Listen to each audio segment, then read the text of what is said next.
Nice. Thank you, everybody. Sorry, we've just started a few minutes late. This is the Regeneration, Vibrancy and Climate Change Scrutiny Review Board on Tuesday, the 5th of March, 2024. Welcome, everybody. There's a few apologies. I'm chairing instead of Councillor Ingle. He's not very well at the moment. And I believe we have apologies from Councillor Chambers. Yeah. Everyone else is here. So we'll move to the agenda. The first item, second item was apologies was the first item. Second item is late items to be introduced by the chair. There aren't any. Item 3, declarations of interest. Anybody? No. Okay. Item 4 is minutes of the meeting held on 17th of October 2023. I think it's worth noting that I think there was a meeting which didn't go ahead between then and now. Yeah. So that's worth noting. I think we do need to make an effort to ensure that we hold at least 4 meetings next year and not have any gaps, or at least be in line with all the other boards. Has anybody got any issues to raise on the minutes? Any comments? Just to say, after the meeting, we roadworks, didn't we? Trolling work, roadworks, etc., etc. I can't remember what resolved in relation to that, but just to say, from my own ward perspective, we've been absolutely delighted with roadworks again this year. Supposedly emergency roadworks that crop up, which crop up when it suits the utilities, from what I can see. But the biggest problem still remains that they come on site, they put up traffic control, they do the work, and then they wait for a day to come, somebody to come fill the hole back in. Then they wait another day for the traffic control to be delivered. The public in my ward in particular are telling me they're fed up to the teeth of being held up by traffic lights where there's absolutely no need. And for me, they get permitted even on an emergency one. And I don't know of any in my ward where the utilities have been fined for overstaying, despite the fact that they're wasting time with backfilling and removing the roadworks. So I'm still not happy in relation to that. I'm working with the officers in particular on a regular basis as to what to do about it. You could do a bit slicker, but there was one other thing I noticed since our last meeting, which was on Osmiston Road, they put roadworks in and they put a temporary 20 limit on.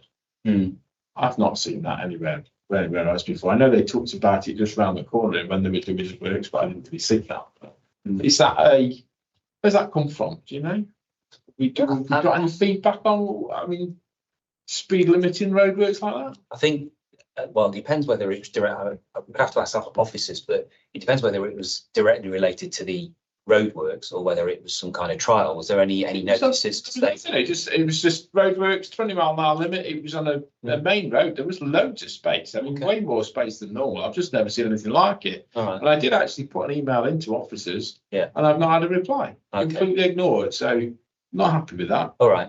And I think just to recap on it, there were 2 main discussions about that because it was something that we did want to raise and discuss with officers. One was at a awareness at a ward level of the pending permit schemes, and there was a bit of sort of debate about that. And I think it was that whilst you can look on the system, you have to be constantly looking at that system every day to see one permit pop up. And officers pretty much said, well, really, that's the process that you have to follow. I think with the pushback to officers from us was that, well, a little bit like planning, where you have notification of planning applications in your ward and a little bit of the detail. We were kind of saying, well, it would really help us if there was some kind of heads up so that we could have, something to look out for, to be able to relay to residents or be aware, like Councillor Poulter has said, that there's something pending. The second issue on that And I'm not sure really whether we ended up resolving that. Well, it may just be me, it may just be because my position is altered or something, but I've been getting more updates than I had before, and I think noticeably more updates. Yeah, it's weekly now. Yeah, it's been better in that respect. I mean, it probably hasn't covered everything, but I don't read everything either. So yeah. The trouble with that, Chair, is I seem to be getting them at a weekend, TTR. Yeah. If we get one a weekend and I get all the details of what's happening in Sinfin and Mackworth and stuff, to be honest, I don't need to know. So it would be quite a lot of work for someone to break it down by wards and split it out and send it out. I mean, it could be done, probably. But I mean, it's the same with planning applications, isn't it? They are. We get them ordered, don't we? But they're identified for where they are. Yeah, they are. Which makes it an awful lot easier to read. Yeah. Well, moving forward, it'd probably pick back, I suppose, a retrospective review of that maybe, and when we get an opportunity, it's probably not just, it's not really a work program item, but I'm sure it's something we can look at. The second part of that, which is Councillor Poulter's point, I think, is, and I've seen it in my ward regularly, nothing you can do necessarily about emergency. I mean, the debate about what is an emergency, if there's water shooting from the road or you can smell gas, it's an emergency. But especially when a repair hits Friday, the tarmac goes down, it may be completely resolved. However, the temporary traffic lights can still be up. And regularly, if it's heading towards a weekend, you know for a fact that if those traffic lights aren't removed by Friday afternoon, nearly 100% of the time they'll be there till Monday morning. And there's nobody chasing. And there's nobody, and that's what we were talking about. And not only is there seemingly nobody chasing them, but there doesn't seem to be any. There's no penalty. There's no penalty. That's what we were saying. I've just seen a good example in Nottingham actually of it was a manhole cover that needed repairing. Yeah. And the road's been like lighted off for 5 days. Yeah. And it's like a 2-hour job for a team. Yeah. And it's the same issue where it just knocks on and knocks on. And we really need, I mean, that's not here, obviously, but it happens in Derby all the time. And we just need to be slicker at it, don't we? Yeah. And one of the issues, if it's a resourcing issue, because we understand that there's the emergency highways officers are obviously available at the weekend, but generally the wider workforce won't be. However, is there some mechanism, and I think, again, we probably need to revisit this, is there some mechanism where if there's absolute evidence that you can provide to officers to say, this carried on till Monday morning, then they should be able to take some action. And what we were saying is firm but fair approach to the utility companies and the contractors, that, we're not trying to make their life really difficult, but we just want them to understand that they really do have to make the effort when the job is done, that somebody is actually getting, for example, the traffic lights and the barriers removed. Yeah, that's all we're asking. The emergency is getting the road back open again, as well as fixing the pipe. Yeah. So anyway, I think we did have some discussion about that, but I think whilst it probably isn't necessarily if we want to make it a work program item, we could revisit. But I think we need to have just an update on that, so at the next meeting, if possible, just to review and have a look at where we are with the actions that were agreed last year. Yeah, if we ask for, and it shouldn't be too much work to find it, if we ask them for a breakdown, say for the last 12 months, of where permits have been overstayed, because part of the problem is that the likes of Severn Trent, and I've had to go to the lengths of finding out the regional coordinators for Severn Trent and for the power, having to go to them directly to get things moved. But what they consider is, well, we've done the work, so we've reached out, but we've done the permit, we've met the conditions of the permit. It's not our fault that the contractors, but it is, because they're contracting to them to remove it. Yeah. So if we ask them for a breakdown of the last 12 months of permit overstays and the amount of penalties been issued over the last 12 months. Yeah, does that sound sensible? I think they did come to us, did they not? Is it not in the minutes from last time? Yeah, but what saying is, that's pretty good, because. But I think they said there was none, or it was unenforceable, or it was, if I remember rightly, it was. It's a bit of a joke, which I think what we're saying is a year later. Well, it may not be exactly a year later, but some months later, probably a year later, we need evidence that it's actually fine. there's been some action been taken and we were in the right direction, because there is evidence in all of our wards that this is still happening. And we just need to just touch base with that, I think. And I think Councillor Poulter's quite right in terms of that. You know that, make that recommendation. Is it best to invite Nigel Bryan? Yeah, or suitable officer. I mean, and it's normally Nigel, isn't it? But obviously somebody from maybe even from the work Brendan Hogan's teams. does the work. Yeah, yeah, Who's that? Brendan Horgan yeah. A suitable officer that can answer the questions. is on the top of my hit list in terms of email. Okay. I mean, it's worth saying that the officers do a very good job, but obviously, and it's very frustrating for them as well. But not as frustrating as actually being in the ward as a ward councillor and a resident trying to get around the ward with roadworks that's been completed, but you've still got three-way traffic lights causing tailbacks on a Saturday afternoon for no reason. I was in my latest example on Stony Lane. They put one in a day and a half ago, and with nothing on the road whatsoever, no works on Gavin. Even started it, and the traffic control got in before they even done it. There you go. It's the modern way of working. It's terrible. It really is good. You think No, it'd be I've more got no- expensive for? Well, I've yeah. got the answers from people who ring me up and say, "Chris, what's happening on Stony Lane?" Yeah. Yeah. Wait on. What they don't know who it is. It's crazy. Okay. Right, we're sort of straight off the agenda a little bit, but I mean, it's I think whatever, that was part of the minutes, and okay. Right, so moving on then, item 5, which is the minute extract executive scrutiny board on the 20th of November 2023. Words out. So this is to note, and it's the forward plan. Members discussed the following items on the forward plan, which was award of a contract to enable Derby City Council and Derby Homes to continue their AI journey following the Darcy, and then also Project Assemble. Members agreed that the Council Cabinet should be urged to bring both of these key decisions forward on the forward plan to allow for earlier scrutiny by Executive Scrutiny Board. It was also agreed that the key decision 27/23 be referred to the Corporate Services and Cost of Living Board for possibly included in the work programme, and the key decision 03/21, which is relevant to us, be referred to the Regeneration, Vibrancy and Climate Change Board for possible inclusion on its work programme. So that's something to consider when we talk about the work programme. The reason, Chair, that was put forward by the exec scrutiny was that there's absolutely no reason why anything on the forward plan shouldn't be scrutinised before it comes to Cabinet. Yeah.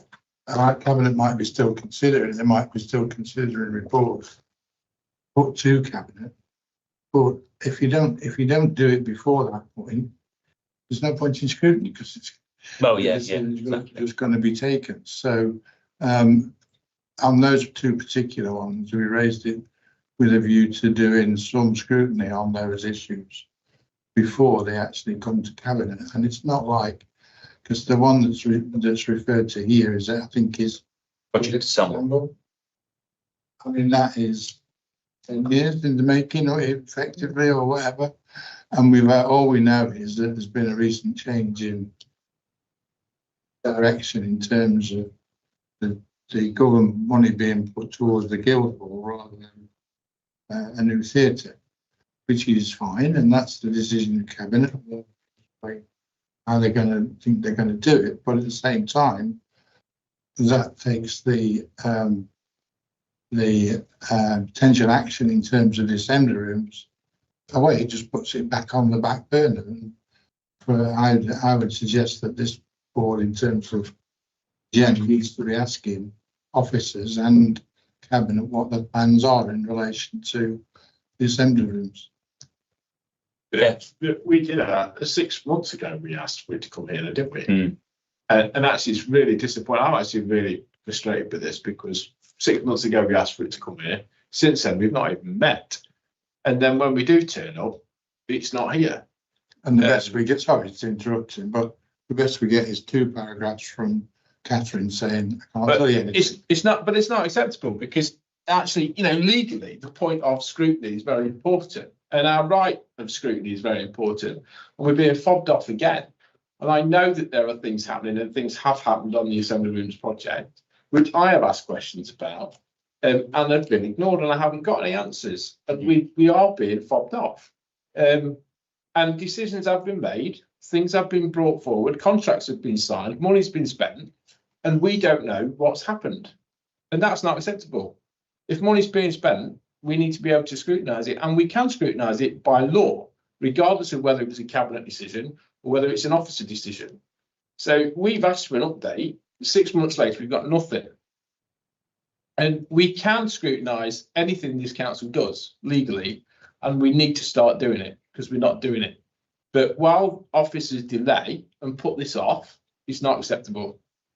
And after 6 months, it's really not acceptable. I'm angry. Because it's not just on this project, you know, we've been put off on a lot of stuff. We're not getting answers. The answers we are getting are not good enough. On top of that, Tim, I think there are questions in relation to the Guildhall. Right, okay, I understand that you see it's their prerogative to fix that money to the Guildhall, but I also know what the alternatives in relation to the Guildhall are. And I know and understand that £20 million is not going to cure and fix what needs to be done at the Guildhall. So we need some. There are plans there, aren't there? Yeah, which are not in general knowledge, which haven't been shared. They are, because they actually were publicly announced some years back. There are 3 options. Right, okay, so yeah, well, a few years ago. Right, okay, I probably missed that. There are 3 options for the Guildhall, and decisions were taken about what to do, and then it was decided to prioritise operation. Project Assemble. And the Guildhall was put on the back burner. But now it's okay putting the £20 million towards it, as I say, but that ain't going to fix it. It's not what, yeah. I think that's Councillor Russell. Yeah. Just to say, I think it raises the point again how important it is that we try not to miss any meetings. And I don't know the reason why the January meeting was cancelled, but that would have been a good opportunity to look at Project Assemble and the marketplace and the other things that we wanted to. So I think next year, we do need to be making sure that we don't miss any, and because it is opportunities lost to scrutinise. I mean, I accept what you said. To come back in again. Yeah. I have to say, we missed the January meeting. We haven't had sufficient meetings this year, but there's no elections this year. There's no purdah effectively for Derby City. What's to stop us calling a meeting in April and asking for the detail? Which is the point I made at the beginning of the meeting. We have the ability to have that extra meeting, and I think we should do that. On the point, Councillor Watson, you made, I take your point, but Chris has already made the point that the delay or not holding a meeting shouldn't mean that we don't get a meaningful update now. So I don't think if we had held a meeting then, we'd have got a meaningful update, because what more would they have given us that they've not given us now?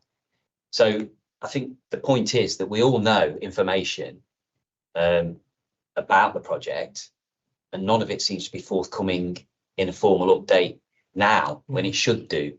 Because even if there's limited information, because we all know limited information, but even that hasn't been forthcoming to discuss at this board. But that's the beauty of having a meeting with an officer in attendance. They present the information and then we can ask questions. If it's a written statement, you can't. You just get you. Well, if we can get a meeting, let's do it. Well, and we can get a meeting. I think we all expected to have a detailed meeting now.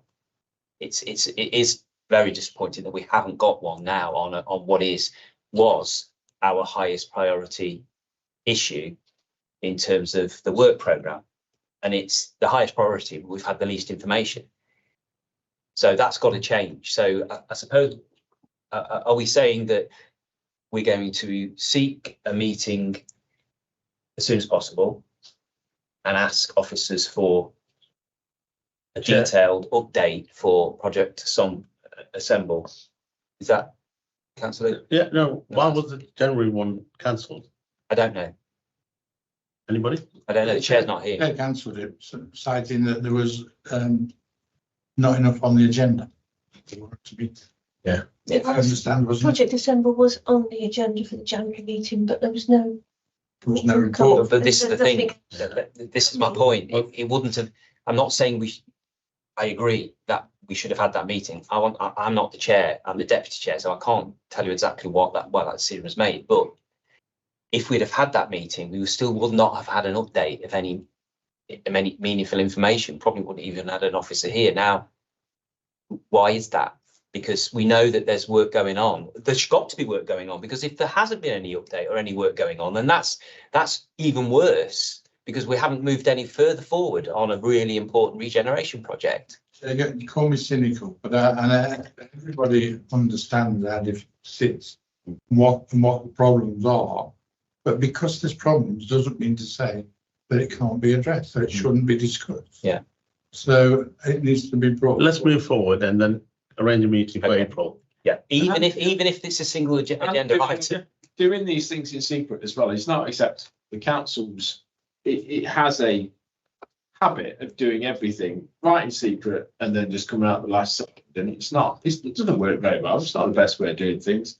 We should be able to just work on this and see what's going while it's live, rather than coming at it at the end. In my experience, there are always going to be pink paper, confidential items. There will That be doesn't, issues. but that doesn't mean that a project can't be presented and that information either be relayed in private session or just omitted. There's no circumstances that I've ever known that a whole issue cannot be discussed because of confidentiality or commercial interest. There's always going to be some substance and some information that can be relayed. That's transparency, but it has to work that way. It's taxpayers' money at the end of the day. So I get that even officers want to try and work out the best option and try and make a decision, but you can't. For me, you can't make an informed decision without taking on board scrutiny and hearing other people's views. Yeah.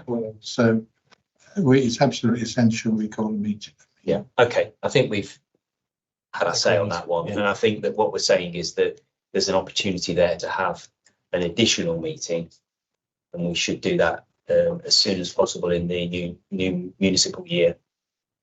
To ask officers to attend and explain. Yes, For me, it might be advantageous for the relevant cabinet member to attend as well.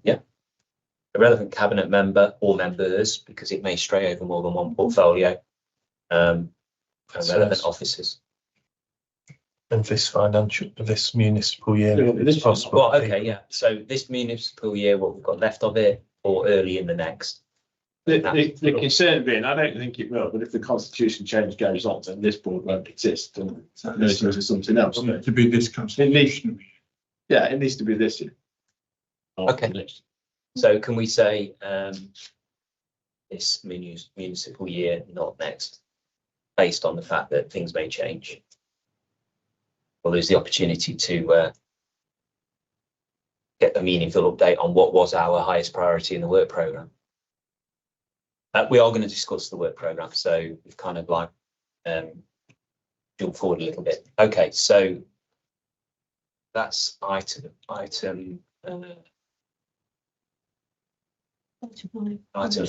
moving on to item 6. So we have a presentation on Connect, or Derby Connect or Connect Derby.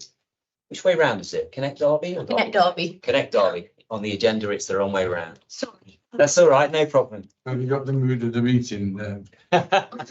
We'll try and be positive. I've turned up except to face the music, so I should get like brand But I'm going to thank you. You're here, which is very much appreciated. So over to you. And I've got a 20-slide presentation for you as well, so I'm hoping it's going to be very informative.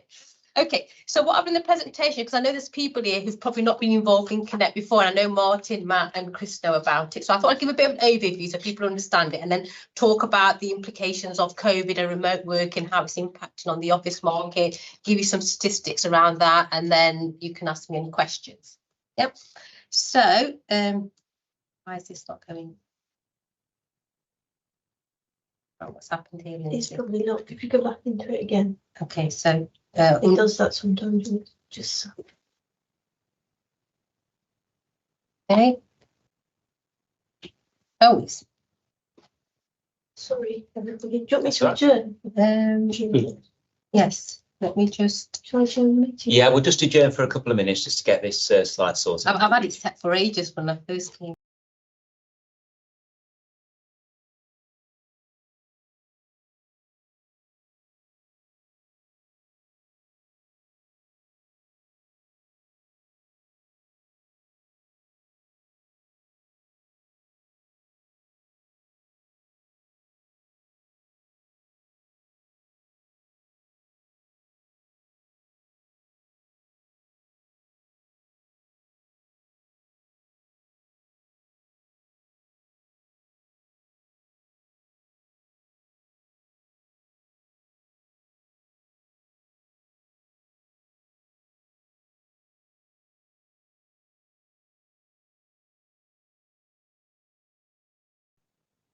Okay, we're back. Okay, so Connect Derby. So we are the city's primary largest managed workspace provision.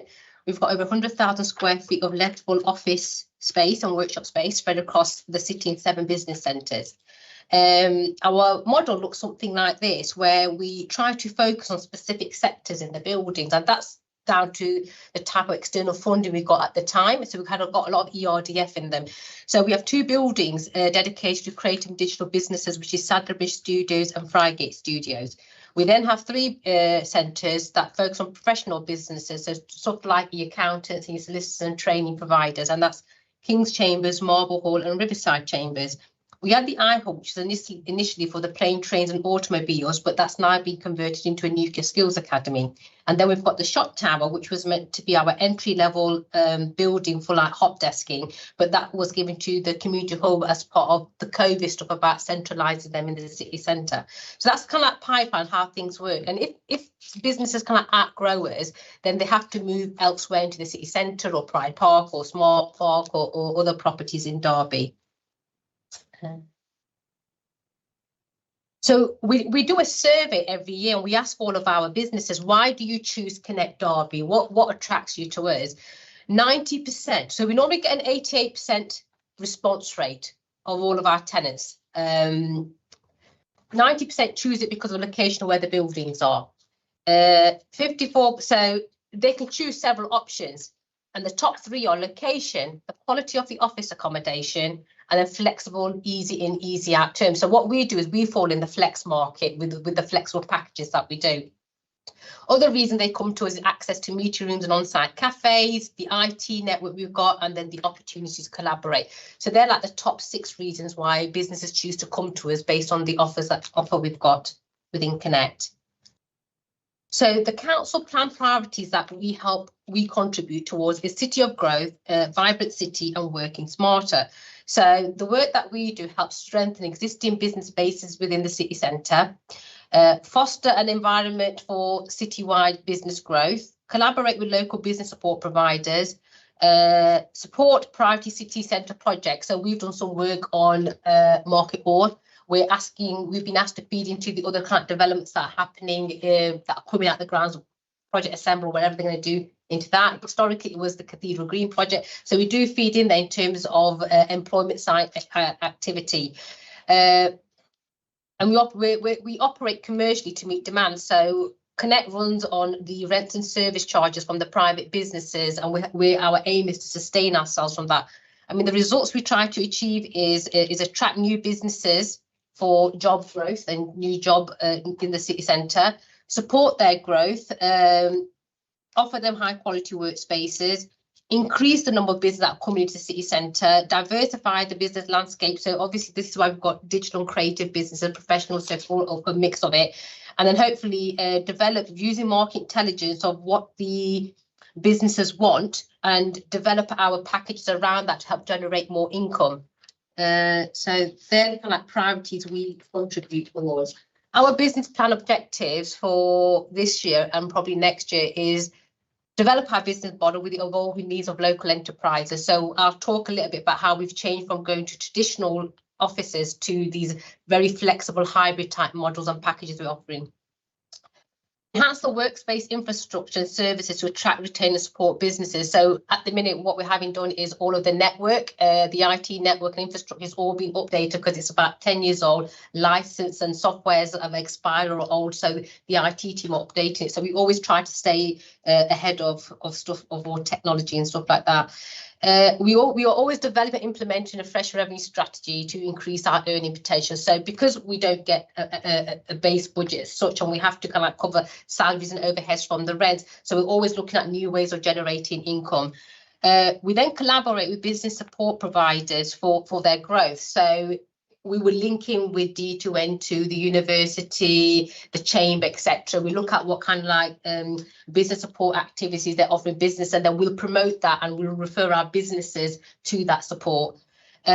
We reinforce our existing due diligence and financial monitoring calls for income protection. So we're very careful about the type of businesses we come in. So there's a whole load of due diligence checks that we do to ensure that they're actually financially stable and they can actually pay for their rents when they come into us. At the minute, we're going through a very much a digital and automation phase where we're looking at all of our manual systems and seeing how we can automate those or bring in a digital system that can do that faster, quicker, and offers a better customer service to our tenants. And we're continuously improving our service through the ISO 9001 quality management system certification. So we're the only service in the council that's got this certification, and that focuses on reducing wastage, looking at evidence-based decision making, looking at customer satisfaction. So we work on that as part of our delivery model.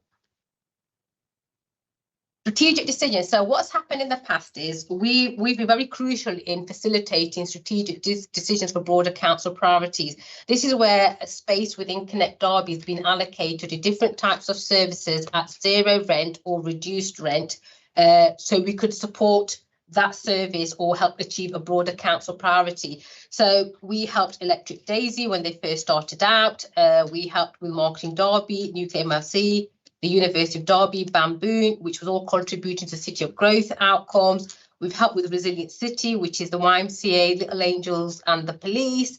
Vibrant City, so we house a local studies library and we temporarily house the sales information team. And then Working Smarter, we supported the DCC IT team when they were doing all their digital projects. And when the market hall team came out the market, we house them on a temporary basis. So we do support a lot of wider priorities and outcomes across the board when we're asked to. However, because we're giving the space away free or at reduced rent, we've almost over a 7-8 year period made a 2 million loss in revenue because that space we can't let to the private sector, so we can't generate the commercial income for it. So that's like opportunities lost. So for example, all these people that have been based in the buildings have either not paid rent or paid well below market level rent, which has then not brought the income into Connect. So that's a lost opportunities and revenue for us. So these slides are Russell's slides. So I can't give more context behind it because obviously he would have had that, but I'm going to read through what he put in. Retaining and attracting office employment in Derby City Centre remains a top priority for Regeneration. So he's talking about offices in the city centre. Despite the efforts like the Beckettwell Performance Venue Market Hall projects, the heart of the city centre continues to decline. The challenge is to draw more economically active individuals into these vulnerable areas. Derby faces a shortage of Grade A officers with a growing demand for superior quality over standard spaces. Attracting new office investment requires evidence of stability and potential for further growth in current successful ventures. Derby City Centre heavily depends on serviced officers, a key selling point for attracting office investors and funded employers. This positions Derby slightly ahead of the curve. So I think what he's talking about is if you want to bring in Grade A office developments, you need to look at what you've got in place already and make sure that is sustained and growing because it instills confidence in the private sector to do something. So to the structure for it. That's okay. So he talks about looking at the it's on the way with Derby. I think when you look at the condo building, the entertainment venue, other new developments that are on I think he's talking more predominantly about the office investment, the office side of stuff. But even so, you need the city to be on the up and people coming in to be able to encourage people, even office wise, to come in. By the way, I just reminded myself of the email that he sent last week. He sent an email. Yes, he did. Meeting. Yeah, he did. And you might be late. Yeah. Presumably that's my yeah. So this is another one, Russell's slide. I think he tried to break down the quality of the current office accommodation in the city centre into grade A, B, C and D, and what percentage of it is let or vacant and what falls in the flex market. So since 2016, the city centre has seen a reduction of 500,000 square foot of comparable office floor areas, resulting in a decreased economic activity. Over 50% of grade B space is currently serviced by Connect Derby. To draw more office employment, it's crucial to sustain and expand Connect Derby. The logical expectation is for Connect Derby to integrate into a new grade A office element within the marketplace and Northern Quarter scheme. So I'm not sure what he was thinking about that, but he would be able to elaborate on what his thoughts were. And his final slide was serviced office inquiries surpass conventional ones, reflecting the growing preference for flexible workspaces. Hybrid working plays a crucial role in company strategies to reintegrate staff fully into the office. Creating unique, flexible office environment excites both employers and employees, enhancing the proposal of retaining and attracting talented staff. The UK flex office market experienced a substantial 23% growth in 2023. Flex inquiries in Derby specifically increased by 30%. DCC Connect should capitalise on this positive trend as it sends a strong message that boosts confidence in new grade A office space in the city centre. It's not just positive, it's critical. But those were Russell's slides, and I'm sure if he'd been here, he could expand on them, but I just can't read through. What I thought I'd do is I'd share with you our inquiries from when we launched the Connect brand back in 2014.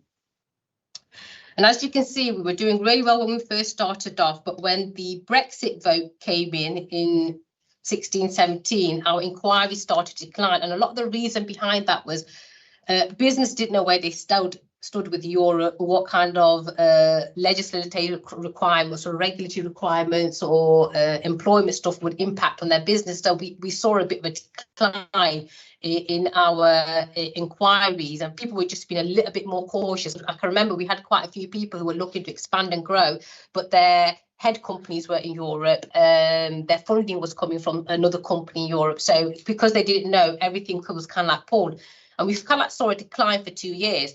We then started to build up again when people kind of knew kind of where we were heading. And then obviously 1920, the little COVID beast hit us. So, and we saw a significant drop in inquiries, again, only because everyone had to work from home, they weren't allowed to come in. And so people were just not inquiring, they kind of dropped again.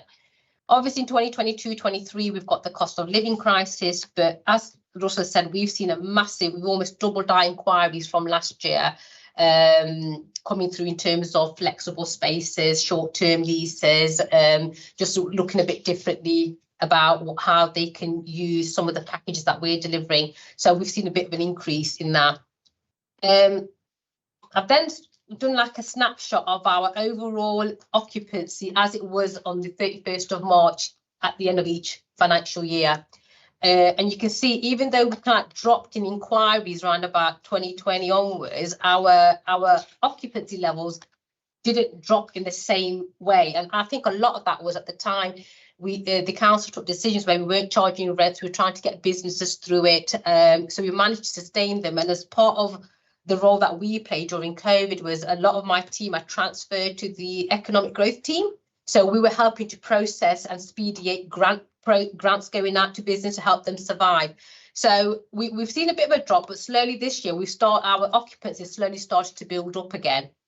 Our industry standard is normally 80%. So if you look across service industries, I'll say if you can achieve 80%, that's a good level of occupancy to operate at. So we hit 84% just before COVID hit. So we've managed to kind of keep our head a little bit above water and keep it around about the 70%. So we are hoping to, hopefully within the next, 6 months or so, I hopefully we'll go back up to about 80% again. I thought I'd show you this to give you a bit of an idea of tenants lost and recruited, because we're the flex market and people come and go. The churn is on a monthly basis really fast. Pre-COVID, that's 2019-20 here, we lost 49 businesses in that year and we recruited 57. We lost less businesses during COVID the following years from the year that we were actually economically very well off. And it kind of just demonstrates the level of churn that we have all the time. And I've kind of put down the figures of revenue that we lost and gained at the same time. So you can see pre-COVID overall from what we lost and what we brought in to almost 24k less than what we lost. The COVID year, again, it was 25k. And then in 21-22, we actually made a surplus. And I think what was happening, because 2020 and 2021 and 21-22 were the 2 years where we kept getting lockdowns and people couldn't go out and couldn't do business as usual. These were the 2 years where companies were kind of sat thinking how their businesses would adapt to the new working environment, because people had been home for almost 2 years with their teams. And I think by the time they came back to us in 22-23, they had a clear plan, and a lot of people downsized, or they had adapted home working as a permanent way of working, so they gave up their offices altogether. So that's why you can see there's quite a big loss in terms of revenue in that year. So we've started to build that back up again. So in 23-24, you can see, the shortfall in what we've lost and what we've brought back in is about 5,000, just under £5,000. So I wanted to show you that the market that we're in is so flexible. We get a churn so often that this is just, it's standard stuff that's happening with us. And actually, we're performing better in these past 4 years than we did the previous year, where we had 84% occupancy. We lost more tenants and brought more in. So challenges. So some of the challenges that we're currently facing for success and growth. Obviously, the economic factors that will impact, and anything that impacts a small business has a direct impact on Connect Derby. So COVID, Brexit, cost of living, increased competition. So when we first started off, there was nobody doing serviced offices, and that's how we kind of did market intervention and secured all the funding to do the Connect buildings. But since then, we've instilled confidence in the private sector that serviced office is a way to go, and competition has increased. So we've seen, the inquiries where we used to get loads have dropped a little bit because there's other service providers in the city. The other thing that's impacting us is when businesses choose a location to come to and they want to attract talent to it, they have a look on what's on offer across the city to draw that talent to them. So obviously with our city centre, the footfall is low. Some of the retail type and volume isn't what it used to be pre-COVID. And I think it was declining before COVID as well.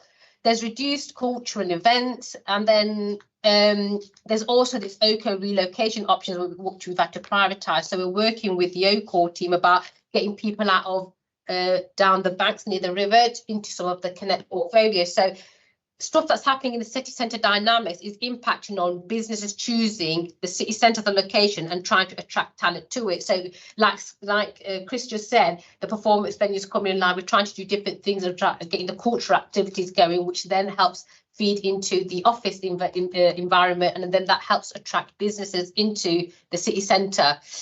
Obviously, another thing that's impacted is changing work patterns. So hybrid, remote and home working is playing a big part now, and businesses are adjusting to that.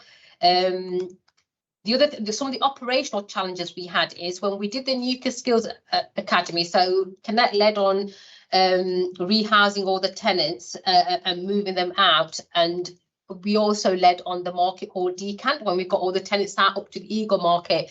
There was no storage anywhere for any of the equipment, and the council lacks storage facilities. So there's a lot of stuff stored in the office at Friday because it was a quick dash thing, especially the Nuclear Skills Academy. And when I was brought on to do the market hall decant, we only had 3 months. So there's a lot of office space now that's got stuff from the market hall and Nuclear Skills Academy from the iHub that's taking up space that we can't actually let because we don't have provision of where this stuff should be going. There's also a lack of investment in the Connect buildings. So, we're coming up to 10 years with some of them. We haven't really got a sinking fund, and we've not redecorated in 10 years. So, when you've got business coming and going, there's scuff marks and everything. So the buildings are starting to look quite tired. So if you're trying to attract high quality business into the city centre, how we present ourselves makes a big difference. The maintenance resolution times can be slow. So we've had incidents where lifts are broken down and it can take 3 to 4 months to get that sorted. Toilets are breaking down, it can take 2 months to get a toilet. So there's issues around maintenance, but I think those issues are because the maintenance budget is being cut as well, because as part of the MTFP and kind of reducing costs, only really urgent kind of stuff is getting done. So overall, you know, we could do with better maintenance times going forward. The other stuff was financial impact. So we were in COVID, and the way business were operating was impacting on us. And as part of the MTFP, obviously, services had to either cut costs or bring more revenue in. And so for us, they asked us to bring more revenue in. And the only way we can bring more revenue in is to increase rents and service charges. And we started charging more upfront costs as well. So they were some of the challenges, because we were not investing in the buildings and aesthetics. The maintenance resolution times were low. City centre is a bit of a dying breed, and then we went and increased all our rents and service charges. So the combination wasn't great. We then, the other strategic issues, challenges we've had is Connect Derby. We've not really been provided with a clear vision strategy, despite being a major city centre employer. So outside the council house of how many people come here as employment, we've got 5 business centres, and we have about 400 to 500 people working from them. Yet, you know, there's no clear strategy of what role we're playing in the city centre vibrancy and how we can contribute more positively. Also, sometimes I think the council's a little bit confused where Connect sits. So in the past 3 years, we've been moved from different services 7 times. So we're lacking the leadership and the guidance in terms of how we can drive and grow and sustain Connect. The model was meant to be a self-financing sustainable model, but there's a lot of dilution and integration of public services coming into the Connect building. So somebody needs to make a decision around what these buildings are for now, because we started off with a great model, and we were bringing in the private sector, and we were bringing in like third and voluntary sectors, people who were paying commercial rents, but now we're bringing in public services into these buildings as well. And these are more around strategic decisions as opposed to Connect going out and recruiting them themselves. We've also recently, the Asset Rationalisation Board has commissioned a review of the Connect Derby buildings with the consultants Avis and Young, and they are doing a whole review on how we operate and is there a better way of operating it, and they're going to submit a report in the next, I don't know, 4 to 6 weeks, and that will give some guidance on what the council should be doing with these buildings, and make some recommendations, and I think that's going to get discussed at the Asset Rationalisation Board. The other challenges we kind of face operationally, you know, we're being asked to work with the private sector, but the way the council operates with their systems and procedures and approvals, it stops us working at a really fast pace with the target audience, because we have to jump through so much and write so many reports and write out all the approvals and everything. So where somebody in the private sector could make a decision and it would be implemented the next day, we would be writing business cases and everything, and we'd be waiting a few months before we could do it. So we've got challenges around how we're set up and operating as a service to the sector that we're actually delivering the service to. I talked about the storage, aesthetics, agreements, really good. So the other thing we've got is there's an awful lot of compliance checks and issues. So what seems to have happened over a period of time, because we are the council, we need to ensure that we do all our compliance checks. They have become so encumbersome that a lot of my frontline staff who should be meet and greet and looking after customers are spending more time away from reception doing these compliance checks, and the whole welcoming has kind of it's been a bit detrimental to that. So we are working on trying to reduce some of that. So that was the other thing is about legal agreements. A lot of our competitors are using really flexible license agreements that can be generated within a day, and they can bring somebody in the very next day. We have to go through a whole conveyancing, get the leads generated, send it out. It goes to different departments, and that could take 6 weeks. So before we could even bring somebody in, there's a whole process that we're going through, and we've lost the revenue compared to our competitors. So we're competing with the private sector some of the processes we've got in place is delaying us bringing in people and bringing the revenue in quick. Do you have to have that system? What we've done now is we're working with the legal team to reduce the time frame by doing standard leases. Some of the stuff used to go to DMC, so we're saying don't send it to DMC now, because why you send it to them and with the lease gets lost in translation, we never know where it is. So we're saying bring it direct to us. We're going to bring the person in to sign it. We're going to try and reduce it by at least 3 to 4 weeks and do it in-house ourselves. But yeah, we are looking at ways of streamlining and making it more efficient.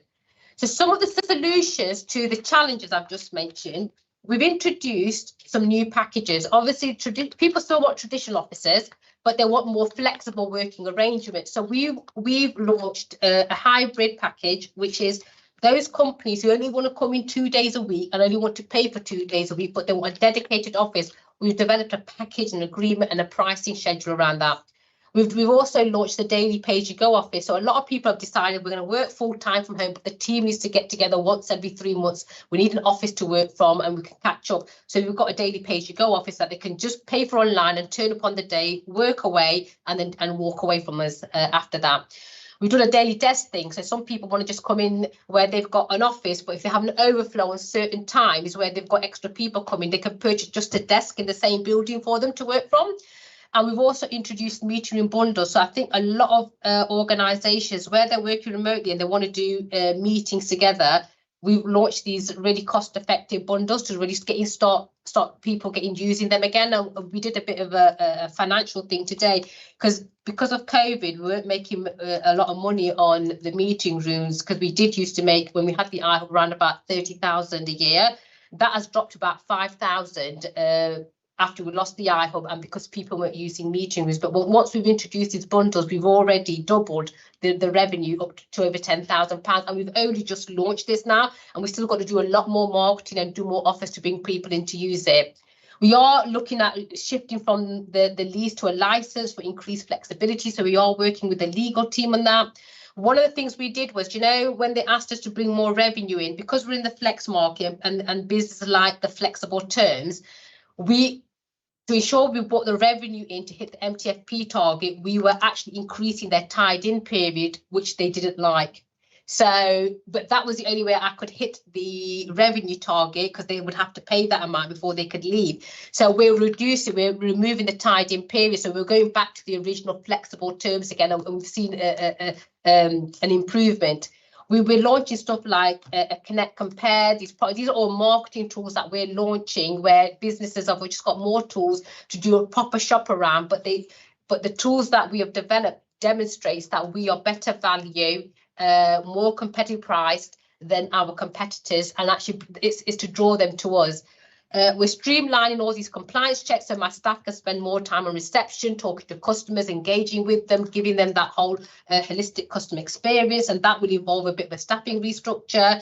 And we're also looking at building aesthetics improvements, starting with all the reception areas, because we've been told our reception areas are very nice and very functional, but they're just clean, but they don't give a sense of a nice vibe of stuff. It comes across very corporate, and they go, you just need to soften it up a bit. We have to wait till the Avison Young review comes through before we start investing any monies in the buildings, because they may make recommendations, and that might impact on what we actually do with the building. So we've got plans in place, but we've got to wait. We've also, to help increase inquiries, we've registered with these online brokerage agencies. And we've seen an increase in our inquiries. Now, the reason why we didn't register with them before is if they refer someone to you and they come to you, they want the 10% of the annual rent. So you have to pay them that. And obviously, because we were the council, historically decided that we didn't want to do that, because we're trying to increase revenue and get footfall in. I've spoken to Alison Park and Emily Feed, and we've agreed that we are going to go down this route and pay the 10%. And just see how that impacts on us. So we've registered with them. Within the first month, we kind of like recruited a couple of companies and brought them in straight away. So it is working, but we're monitoring it as we go. So Rigby, Russell is conducting a full competitor analysis and market assessment for us to let us know what our competition are doing, what's different from us, and all the information he provides goes into a marketing strategy and action plan, so it helps develop our product and services further. We're developing this new desk pricing system, so we were always going down this, when you quote somebody, we go quote them a rent and a service charge, but what Russell is saying is you need to not put all your eggs in one basket, and you have different types of pricing models, because some of them make more sense to other players and some to others. So we're broadening how we price our packages and our offices as well now. We're eliminating some of the upfront costs, because what was happening when we were charging the upfront costs, which was to process their tenancy and legal fees and deposits and all sorts, credit checks, it would almost work out to 3 months rent for a small business. And they goes, well, we can't pay that upfront because that's 3 months rent. So we're, for a temporary period, we've ceased those, and we've actually seen a churn of people coming in. Obviously, we've developed all the new packages. One of the things that we didn't do, which we're looking to do now going forward, is offering furnished offices, because our office normally came vacant. So we're doing a couple of furnished offices in each building, and we need to purchase furniture for that. But obviously with the review panel approval and the review coming through, it's on hold at the minute. So we're trying a whole lot of different things now to meet evolving market needs and how people are working. We always do offers and incentives at the start of a tenancy when they renew, to keep people committed to us. So we continue with them. We've launched a whole load of new promotional offices, and we've introduced like a new sales e-shop, which is like selling all of our service packages and doing deals and offers to get people more interested in us. So we're doing that, and we're doing a lot more promotion on social media engagement and positive reviews. Strategically, so that's all the stuff that we're doing operationally, but strategically what we need the SLT and the leadership team of the council to do is to provide us with a clear vision and plan for Connect Derby, in how we fit in the city centre plans, and how we can make it more stronger and more vibrant. Somebody needs, we can do only so much, but there needs to be some sort of strategic vision. You can help by spreading the word about Connect Derby through good ambassadorship. So you can, we've got LinkedIn, you can follow us on LinkedIn and, repost stuff. That would be really helpful. We're asking, I think, from what Russell's slides were, invest in the flexible workspace, because it does help revitalise city centres, and it's a growing market, and it helps with, new job creation. It helps with improving the footfall in the city centre. We want to improve the space quality of the buildings, and we want to invest in them, make them a lot nicer, because we've not invested in them for almost 10 years. So to expect buildings to deteriorate and look tired and increase rents and attract it, you're asking for the impossible there. So if you want more money and more people in the city centre, then our product offer has got to reflect the prices. Which we were asking SRT to help reduce some of the bureaucratic hurdles, so we get a bit more of a competitive edge and become more of a commercial activity, so we can react quicker and faster, and develop a growth strategy to build confidence among private companies investing in Derby City Centre. So this presentation, these bits, I've already done a presentation to Baggy and Paul and Emily Feenan and John. They've already heard this already. They've had this information. You were number 5. I did 4. I did it individually. I thought I'd give you some outcomes so you could see what we've done since we've launched Connect back in 2014-15. So we used to have funding in from the D2N2. So we were the D2N2 growth or business support provider for the whole of Derby City. It was delivered through the Connect Derby project. We've supported over 921 businesses to improve their performances. We've helped create over 876 new jobs within the Connect portfolio through tenants. This young people one, I've only started collecting this stat since the past 2 years. So our business employ almost 87, 16 to 25 young people that come out of colleges, etc., and give them job opportunities and through apprenticeships, etc. And we've also generated 9.8 million new cash. So that's the money that we bring in to run our service. So we don't want to be a burden to council. We were a commercial model the way it operated. But like I said, it's getting a little bit diluted with all of some of the free stuff we're giving away. But we bring in new cash. So I thought I'd put in the total income at the top is here.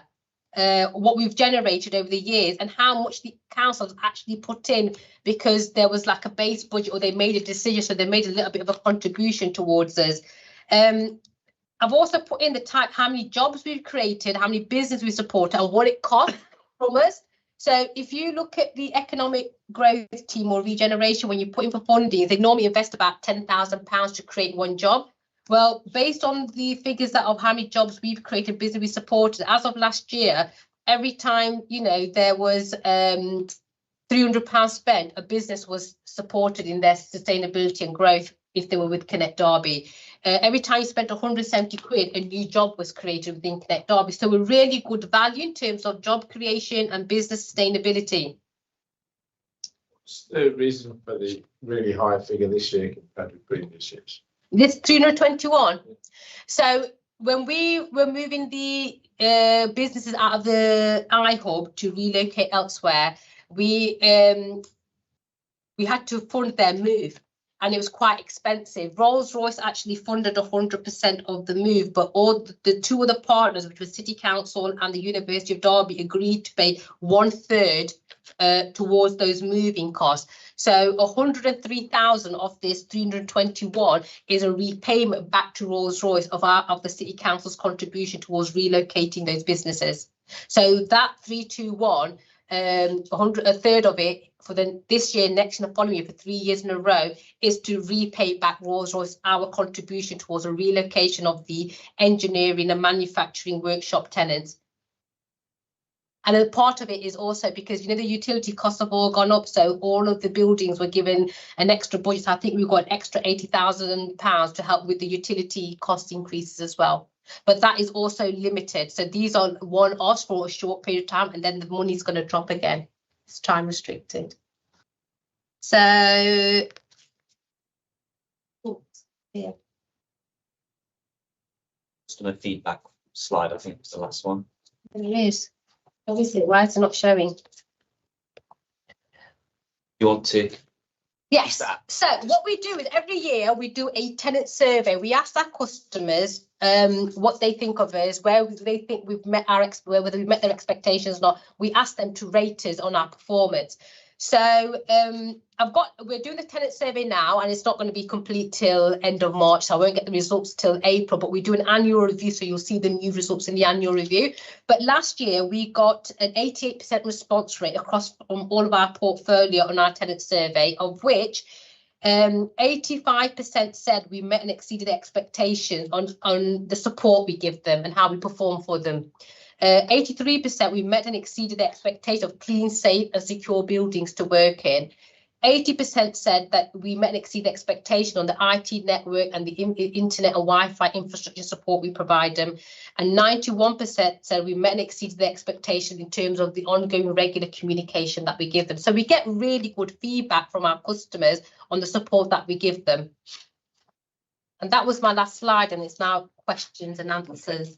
I've made some notes before I go to questions, so they may be a little bit muddled, but yeah. So I think from my point of view, the negatives seem to have somewhat outweighed the positives in a way, but at least that's an honest reflection of where you are. Yeah. But it still shows there is potential there, and I think if I was to sum it up, it's almost like it needs a kickstart. Yeah. Yeah. The solution slide did start to redress the balance a little, I think, in terms of what needs to be done, which was good to see, because we're getting a little worried to that point to say, well, there's recognition of issues, but what are the solutions? So obviously that's important. Yeah. But in terms of resolving the many challenges that we've got, some of those seem to be very significant. As a board, we can scrutinise and potentially choose even to have this area in a work programme. But you spoke about needing Derby City Council to provide or to help with a clear strategic vision and plan. Is there positive dialogue ongoing? You mentioned about briefings and this being presented to the administration and senior officers. But is there discussion on how that is provided to yourselves and working in partnership with the council? So just hold that thought though. Yeah. Because it's very appreciative. I'm very appreciative that you're very honest about this, but and we do obviously you do need proper dialogue with the council to work together to solve that. So that's vital. Is that ongoing? Is that planned? Is that going to happen? you mentioned lacking drive and leadership. I'm a little bit disappointed to hear that, but again, it's honest. But maybe if you could just maybe dive into that just a little bit, because I'm not quite sure I understood what you meant by that. Okay. But none of this should be a reflection on the staff, because I know they work really hard and are extremely passionate about the project and Connect Derby as a whole, and they do some fantastic work. Finally, two things: the churn you mentioned, isn't that inheriting the business model anyway? Because obviously we've got startups. Sometimes, you know, you want them to be successful. That sometimes means that you have to let them go because they're expanding beyond the capability or the facilities that you can offer all the rest. But again, that needs to be something, because longer term, you know, maybe you can't expect too much, because you can't drift away from your business model. But that retention, in that journey, it would be good to maybe hold on to them for longer if you can. But again, that's just a comment. And on the £2 million revenue loss, I'm assuming that should always be considered in the context of the outcomes, because that shows you it's not just about profit loss, it's about the outcomes and what it delivers for the city, about jobs and investment and all those other things. So, you know, although that is a lot of money, you don't seem to be worried about that in terms of, you know, that is pretty much par for the course, because it's inheriting the business. Having said that, you did mention about being more commercially viable and that kind of thing. So again, probably a little bit more about that, and I'm sure there'll be questions on that £2 million, how it tolerates, and is that sustainable moving forward? But also specifically on the dialogue with DCC about the strategic vision and the lack of what you meant by lack of drive and leadership. And then you're expecting her to answer all of that. And you need to ask me again then. Okay, so currently there's no discussions on strategic vision, simply because I think they're waiting for the outcome of the Avison Young review, which will give them some sort of indication of how they want to take this forward. And I think the strategy and the vision will come out of some of those recommendations, and I think that's when the dialogue is going to start. That's the first thing. Okay.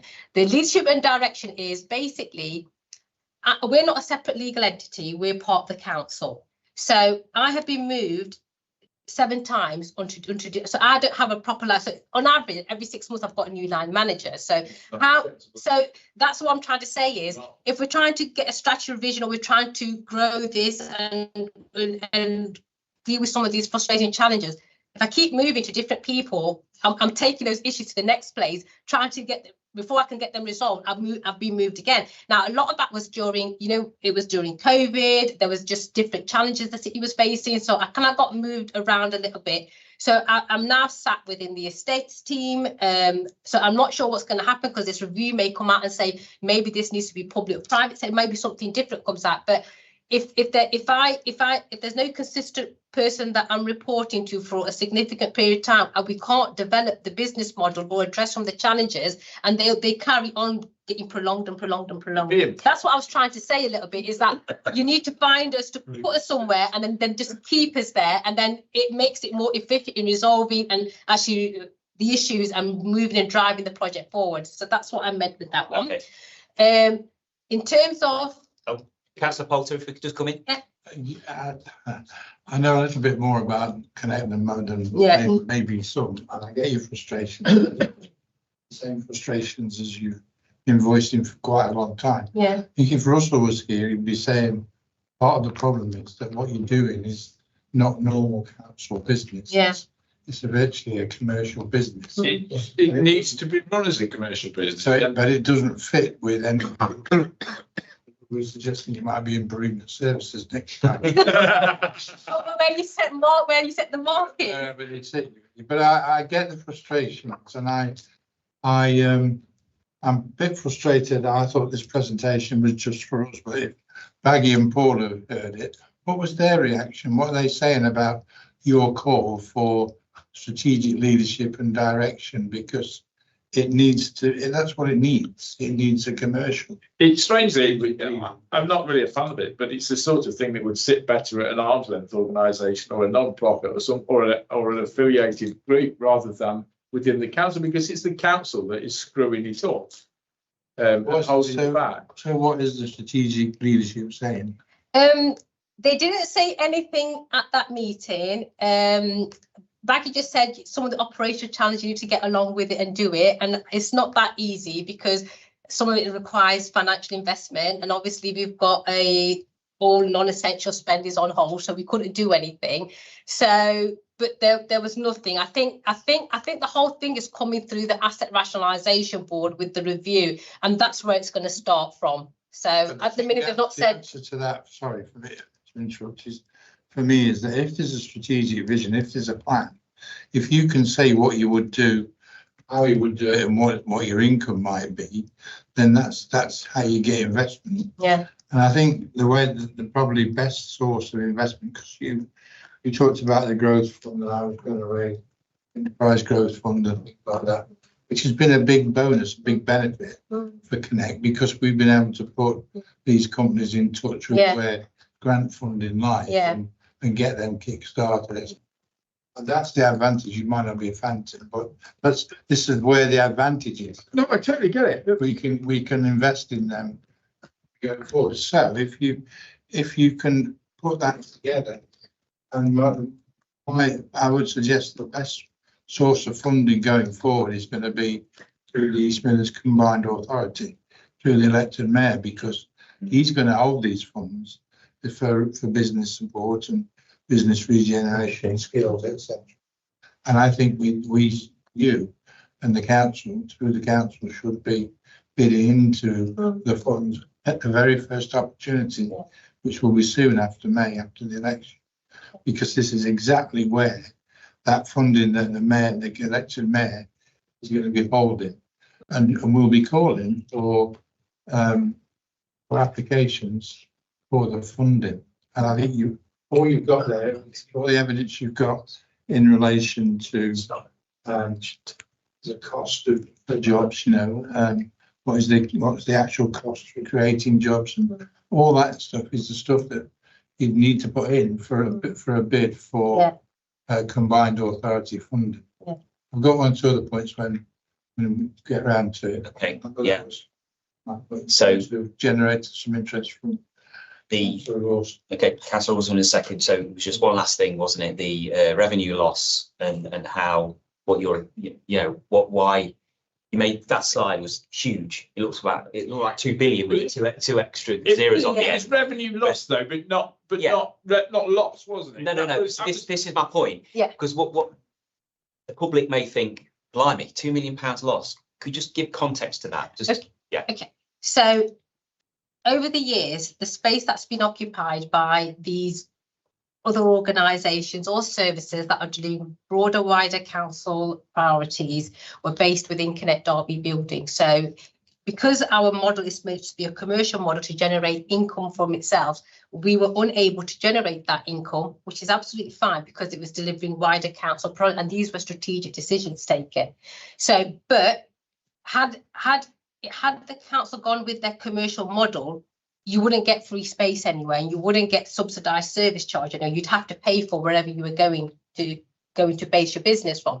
So we had almost at one point 30% of our space was given away because of these strategic decisions. There was no revenue coming in for it, or significantly reduced revenue was coming in for it. So we were finding it difficult to balance the books because the space had gone. We couldn't let to somebody else. And we had people sat in that space who were not paying us the full commercial going rate in those spaces. So with those in there, we lost that revenue based on our commercial model operation, because we like I said, we get a very small amount from the council as a base budget, and it's always time restricted. And our model is bring the revenue in to cover all your overheads. So part of the reason this Addison Young review report has been delivered is because they're saying we're not operating commercially and bring the revenue to cover all of our overheads. So you're commissioning a report to say we're not operating commercial, we're not financially stable because we're not covering the revenue's not coming to do it. But on the other side, space is being given away, rent and service charge free or at significantly low rent. So you're giving that away, so I can't bring it in, but I'm being evaluated and reviewed on the fact that I've not brought it in. Does that make sense? Yeah. So if you're going to give the space away and we're not going to bring in the revenue because you're going to achieve that, that's fine. But then you've commissioned a report to say why we're not operating commercially. It doesn't go hand in hand. I was a little concerned because on that, was it not like the nuclear department and the university were in the list of customers that got greatly discounted space? People with lots of money compared to small businesses, we seem to have given discount to people that actually probably didn't need it, and then also which is not your decision. We've made strategic decisions potentially because the nuclear thing is getting big in Derby, whatever, we are expanding in the city. Now I sort of see the big picture with that, but at the same time they are people that perhaps didn't quite need as much discount, because we've then paid a huge fee this year. Well, there's a huge amount of money there for relocating businesses because of these strategic decisions. And to me, it's the strategic struggle that the council forced on you that have really caused you the headaches and the big losses and much of this 2 million. When realistically, you need to be helping develop the smaller businesses and the businesses that are going to grow and the people that are going to expand, and the people like the one man who's starting a small business that needs office space and he needs it tomorrow. These are the people that actually could really benefit from a 3-month free, right, or whatever it is. I mean, I do all sorts of different deals to get people in if I can see something that's going in that direction, and it's the startups that need it. Not necessarily the big business, though the big business can help, and most of that is outside of your control, but it's a big concern that the council have put on you this huge £2 million revenue loss, plus cost the city councils then put in £300,000 to offset their own decisions, which is a huge amount of money that potentially has cost us big on a project that is actually very exciting. Councillor Wilson. Thanks. I've been a big supporter of the concept of Connect Derby for a long time, and I've been involved in it going back quite a few years, as others around the table will have been as well. And I think it's, for me, it's not been about renting out buildings. It's been about the purpose. Going back to the strategic vision of it, it's about creating businesses, business incubation, providing this, not just the office space, but the other support that goes in to help them grow and expand. And we've been particular need in Derby for office-based businesses in the city centre, and that goes back a long way. And we probably remember Soups on the Streets and various other initiatives that go back a long way to try and attract more of those sorts of businesses into the city centre, office-based people who are in well-paid jobs who can then spend the money and support the wider city centre. So for me, it was and remains a really vital part of rejuvenating the city centre. And I think that the model that you've described is right. It's about starting with small businesses and helping them to grow, and then encouraging them to move out into the commercial office space as they grow and as they create jobs. So I hope that's what comes out in the report, and that, you know, the need for this sort of project continues. I think the point you've made about the sort of the legal structure of it and where it sits, whether it continues within the council or at a more arm's length relationship or completely separate, that will be interesting, because some of those issues and those challenges that you've raised do need addressing, because they're gonna hold back Connect Derby as time goes on. So if we can look at a structure that's better suited to that sort of commercial world, then I think that's something that we should do. You've obviously been through a lot of challenges, as you've described in the presentation, COVID being a major one, and that huge revolution in terms of people's attitude to work and working from home.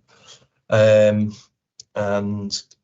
I would imagine that businesses are now needing less space than they once did.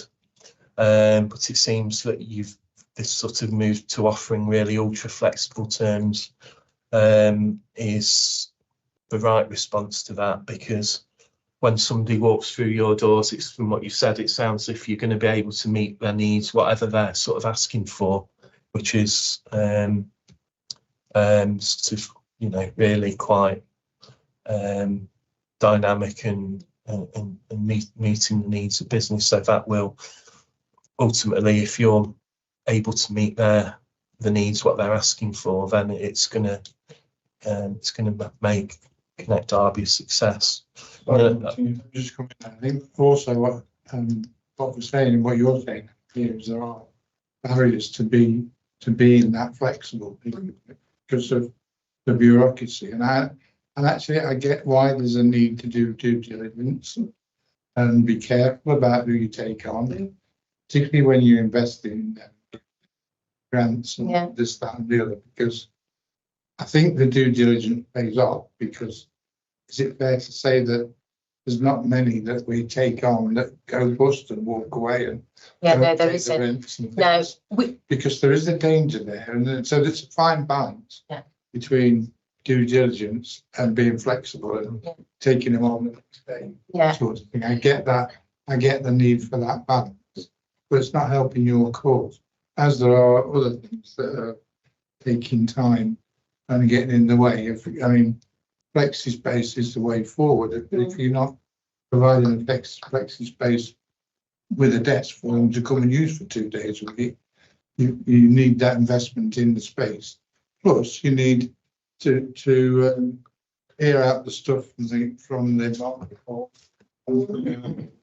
out to the offices somewhere. Either get rid of it, you use it. But it ain't going back, is it? Well, exactly. Why are we storing it? So no, that's down to property. Yeah. You can't let that space while it's full of storage. No, it was quick moves because we had to get the stuff out very quickly. It was a quick move, but now how many years has it been sitting there? So no, I Hope stuff only came out last year, and then the market hall came from the Eagle Market last year as well. All of the counters that we've got from them, and but we're not going to reuse them all. Well, the counters were purchased to be reused at the market hall. And the iHub stuff is very expensive furniture, which we are now going through. We've done phase one where we've binned a lot of stuff that is not of use to us. The good stuff, we need to demonstrate that the council isn't just buying stuff and then binning it 18 months later. So I have to do a process where we look to rehouse it with other services, or where we can sell it off and bring some income back in again, and that takes time to do that. So we're going through an organisational phases of how we're dealing with that stuff and getting the rooms emptied again and ready to let. So we are working through that. Is there no space now at the market, because all the major construction's done, isn't it? They're just working on the main floor, and in the back bit where the storage for the market will be. Is there not room in there to put these counters in there? I'm not sure. I did ask the project manager a couple of months ago, and I've not heard back. So I will chase up on that one to get it done. But we have a plan of how we're going to vacate and get rid of all the storage items anyway. So I think what's happening is you've got to pay to get removal people to move this stuff, and obviously there's the review panel is £1,000. So there's a process we have to keep going through, explaining, putting business case together to get stuff done. So it doesn't work as fast as we'd like it to work, because we are in with the rest of the services in following. The iHub stuff, is that like office furniture? Yeah, there's a lot of if you ever went to iHub, there was that big atrium, if you remember, and there was loads of big chairs and these round hoofs that you would sit on, and there was a lot of stuff there. Yeah, and it was of meeting rooms as well. So, and there was I've got about 3 offices. Probably if you came and looked at it, there's a lot of IT stuff we had to pull out as well. So we need to IT stuff. You need to do proper for data protection stuff. So that can't just go. We can't just spin that. So, and if you look at the spaces how they've gone with the furniture, if we were seeing that the council is just getting rid of stuff like this, which could be reused in a care home maybe, or a libraries, or a different setting. I'd rather it went there as opposed to us. So, and that just takes time working with the right service area. That's all it is. Okay. So, Can I yeah, just? councillor, something like that. I'll try and sum up. It's, Can I just say something about when it's finished? yeah, no. So, He wants to- so All right. moving on to questions, having said all of that. Yeah. So having created the market in a lot of ways, we've now got private sector providers coming in, which is a good thing because that's helping to regenerate the city centre. So how do you see the sort of the relationship with the private sector providers going over time? It's one question. Second question is about the ability to create a profit. I think from what you've said already, you have to cover all your staff costs and everything from within the rent. So you're not, the council isn't paying any in at the moment, but what sort of, perhaps the question is, what sort of occupancy levels do you have to get to before you're making a profit and you can start putting money back into the council, as it were? Is it making a profit? Is it? We're more or less breaking even at the minute. Well, that's good. It's positive. Yeah, definitely. And I wanted to ask as well about whether there were any particular buildings that were under occupied or any individual ones that were giving particular concern. And finally, to ask about plans for the future. Are there any plans on the books for expanding the portfolio or office hubs or buildings that you've got? So the first question is around the private sector. So obviously, when the council invested in Connect Derby, there was a lack of space. So we did market intervention, brought the funding in, and we developed a model that was very successful.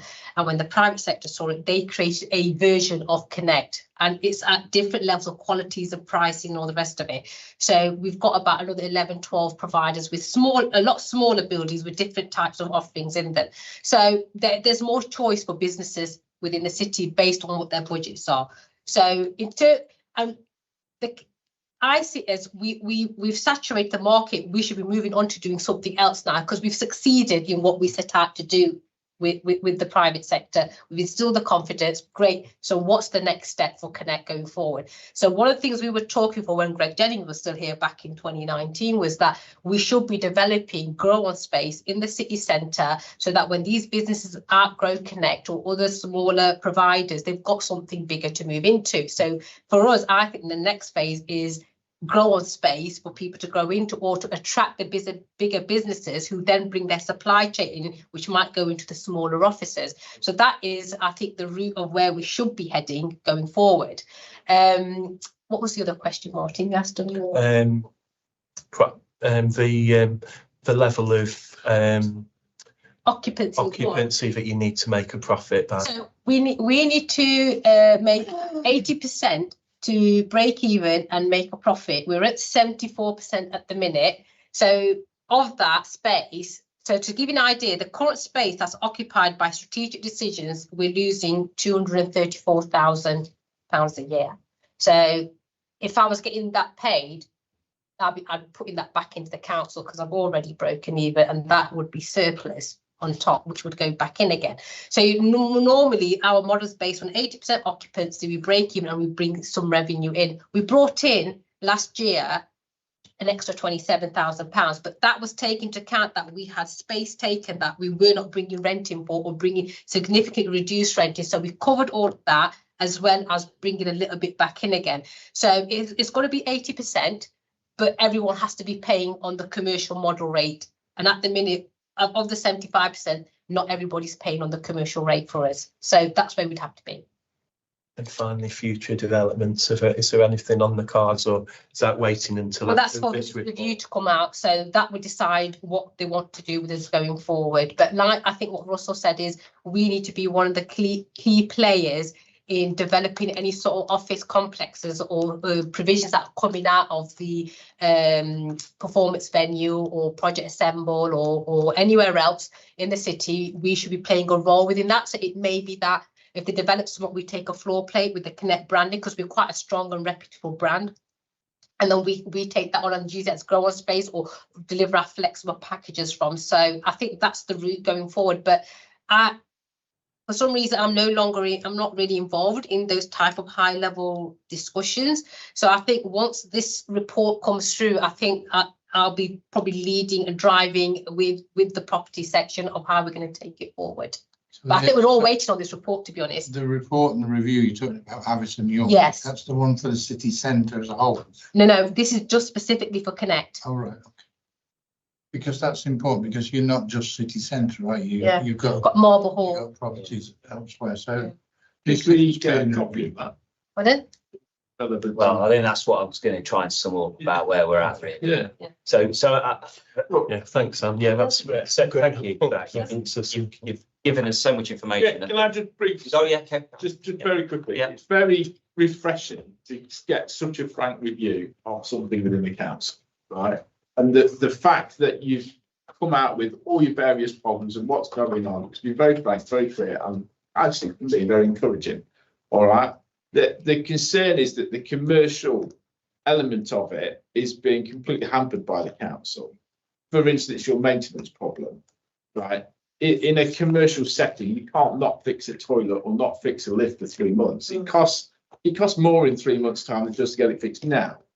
So you're actually just costing yourself money. Well, the council's costing itself money, and that's particularly if people are paying the lease and they're paying for rent.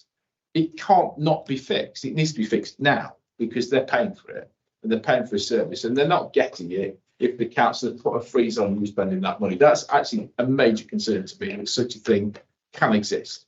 We have a similar problem in the council house where there's a toilet here that hasn't been fixed for a year. It's ludicrous, right? Because I know it's a 10-minute job for a plumber, but it's not been fixed for a year. Now, in a council house, it doesn't matter because we're not paying a commercial rent for the space. It's the council's own property. But if I was renting an office and the lift wasn't working for 3 months, I'd be really upset. And those things really, they're what's hurting us. And they're, it's that. There's a bit of reputational damage to Connect and the council, and it's the property maintenance team that the budget sat with, and we have to use them to get everything done for planned and reactive maintenance. Yeah, and you need to, within the business model, needs to be an element of money for maintenance. And that's another thing the council never does. If you're renting out an office, it needs to be painted every 3 years, full stop, whether it needs it or not, because it will need it. And that's an important one of the things that Annie's saying, getting in the way of. Yeah, it's what business. Like the legal stuff. Yeah. I mean, it's crazy with the stuff we go to, Yeah. the legal stuff and what. So thank you for the very frank thing. And I know you know all your problems, but it needs a commercial separation or something that enables you to act commercially. Just one last thing, but before you sum up. Yeah. Going back to the very beginning, you talked about trying to be more AI savvy and more and going digital, etc. You do know that Darcy's after your job, don't you? I don't think you can actually replace it. I don't think I can, Matt. No, I think what we're doing is, some of the systems that we've introduced are for the convenience of our tenants. So, for example, room bookings. So they used to come to my reception to book rooms, and we were only there from 9 to 4. But the system we've got now, they have their own login, they check their own availability, they can book it themselves, and it reduces. So it's stuff like that. And we do something called business services. So we charge for scanning and photocopies. If they haven't got an admin person, we deliver that function, we recharge them. So we've got a system that logs everything that we've done for them and breaks down it, and then we recharge them. So it's just really smarter, more efficient ways of working that gives a better customer service. You know how long it is going to take Addison York to report?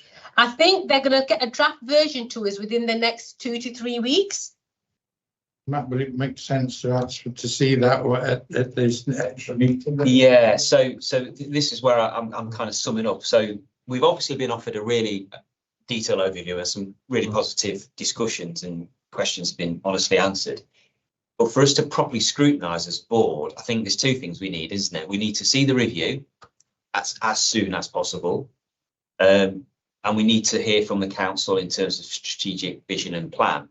And again, it's a little bit like Project Assemble, that really we need to be asking for those to be brought to the board, and to hear from senior officers and the relevant senior cabinet member what that vision is. So if we support, and the board support the call for a strategic review, and officers, and support the call for the need for a clear vision and for a clear plan going forward. I think it might be important to mention combined authority funding and suggest that the review takes in the opportunity. Yeah. Through the combined authority. Captured.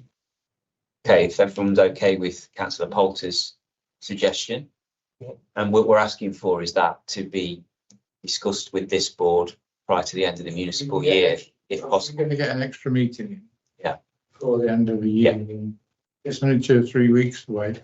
We should be able to see it. And another caveat on that would be that we should really have that regardless of whether review's ready. It'll be a draft version. Yeah. So, yeah. Okay. Because we'd like to input to that. Yeah. We can only do our jobs if we have that discussion in that context. This has been really really for us to understand the issue more, but we haven't really been able to support scrutiny of it because we need to wait for those things. That means somebody from Aberdeen Young come in and explain it. Yeah. Draft version and have an input. That all well and good. That'd be helpful, I think. Okay, well, thank you very much for coming tonight and holding the fort on your end. Councillor Nawaz was. Oh, sorry, Councillor Nawaz. No, You want to go? And I was just saying, you know, what Tim was saying that about the repairs. I thought if it was vice versa, if somebody was renting a house, the council would be top of getting the repairs. I don't know. Yeah, you know, if that's all I wanted to do is say. You were just saying to be shut up. I want to go. That's why. I'm sure he didn't. Okay, thank you very much. So we'll move on. That's right. You want to attend the next meeting?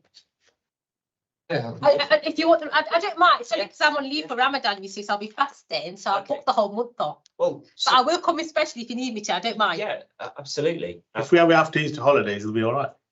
Oh no, I think you wanted it in this financial year, didn't you? Yeah, municipal, same thing. Municipal, yeah. Is it though? I think we've got it. Yeah, we've got a little bit more. It's not the financial year, it's the municipal, which is about May 27th. Okay, so if you do it around about April time, then I'll be eating and fed and I won't be hungry Okay, that's then. fine.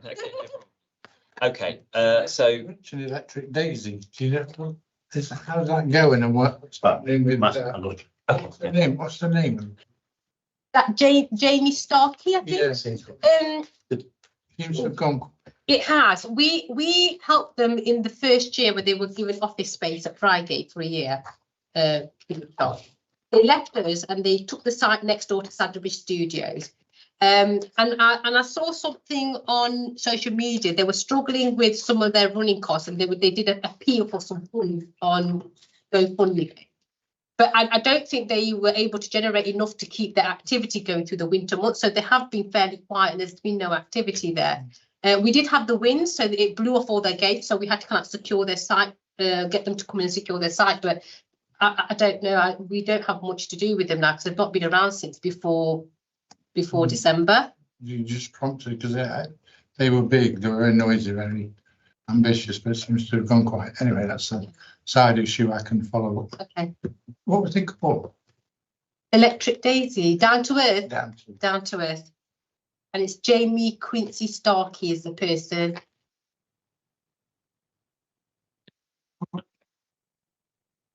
Anything else, gentlemen? no, thank you. Can't wait on. No, Thank you. No, not quite. We've got one more item, which is Can I leave them? Yes, Because I've lost of my course car keys. I've got to go find them now. So no worries. Yeah. thank you.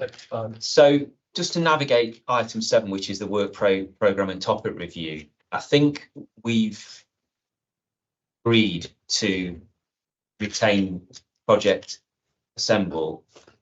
And we also, thank you. And we also discussed, I can't remember which item it was. Was it item 5, where we discussed a review of the roadworks? So all I'm asking is, can we pull those together, the things that we've actually discussed that we want to take forward? I'd like to leave some kind of leeway for the next meeting for us to decide whether we've got any other big ticket items that we'd like to add to that. Has anyone got anything specifically that they'd like to add to the work programme tonight? All right, I do. I think if we get this, if we get Yeah. a big meeting that. Yeah. and get the other one back in and some feedback on the roadwork. Yeah. That's gonna take up most of it for the course of that. Yeah. Can I just say, it's crossed my mind whilst I've been sat here thinking about Operation Project Assemble. Yeah. And the changes that have gone off there. But the email we got from Catherine talked about the appointment of a strategic partner, and she mentions the two companies that have been chosen for the strategic partnership. I don't think that's secret. I think that's out in the open. I'm very sure I saw something from Marketing Derby saying who they were. Right. Yeah, As part of that, those questions on Project Assemble, would it make sense to, and I'm going to go straight in the deep end and say, get them to come and discuss, because they will have had to put a bid in to become the strategic partner. I don't know what it says. You don't know what it says.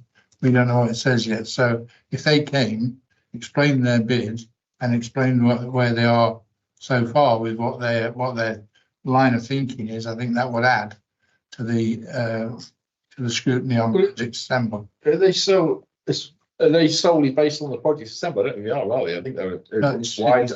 Yeah, it's a much wider brief. Strategic partner. Yeah, but it'll be a key part of that. You know, if you were doing a strategic review of the city centre, you would have to. What would be number one? Well, I don't know. You see, that's a very interesting question. Okay, well, have you captured that then? To add to that, we're asking for the strategic partners to join us in the board to discuss the Project Assemble before the end of the municipal year. Yep.